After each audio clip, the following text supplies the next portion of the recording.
Hello everyone, Pastor Seth here, coming to you from a space that I hope you recognize. I hope it hasn't been too long that you've forgotten this sacred and holy space, the Olivet Sanctuary, where we gather together to worship and where I pray we will be gathering together sometime soon in the coming months to worship with one another. I want to ask you a question. How familiar are you with the word behold?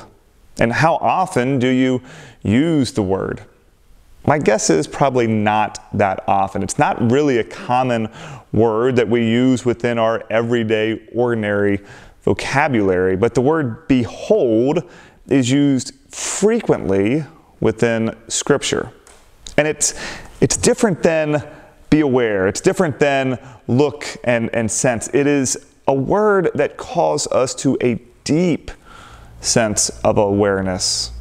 It's a word that calls us to pay special attention. When you see that word in Scripture, it's a marker to sit up in your seats, to perk up, to pay attention. That something amazing is happening. Behold. Behold. You know, it's easy when we are gathered in this space to behold, to pay attention. That's one of the goals of worship, is to quiet our minds, to quiet our restless hearts, to call us to truly behold and to truly be present to the presence of God and God's Spirit. Behold and be present. They're both things that are actually kind of hard to do. Franciscan friar and theologian Richard Rohr writes about how too often that we spend most of our time in the past worried about things that we didn't do or things that we wish we would have done differently. Or if we're not in the past, then we're in the future, going through our to-do list, thinking about all the things on the horizon, stressing, allowing ourselves to become anxious. Too often we're either in the past or we're in the future, when where we need to be is fully in the present.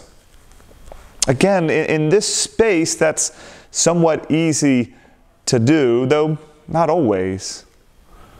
But what about when we're out in our everyday, ordinary existence? Are we able to slow down, to behold, to be present? I want to read to you this morning from Frederick Buechner in his daily devotion. "This is the day which the Lord has made," says the 118th Psalm. "Let us rejoice and be glad in it," or weep and be sad in it for that matter. The point is to see it for what it is, because it will be gone before you know it. If you waste it, it is your life that you are wasting. If you look the other way, it may be the moment you've been waiting for always that you're missing. All other days have either disappeared into darkness and oblivion or have not yet emerged from them. Today is the only day that there is. These are powerful words.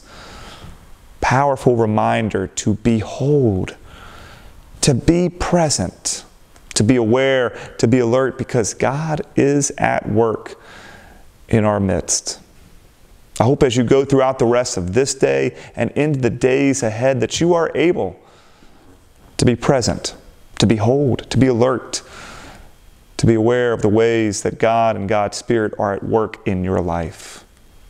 And I hope that we are together in this space soon. But until then, may you rest assured of God's love and God's grace that binds us all together.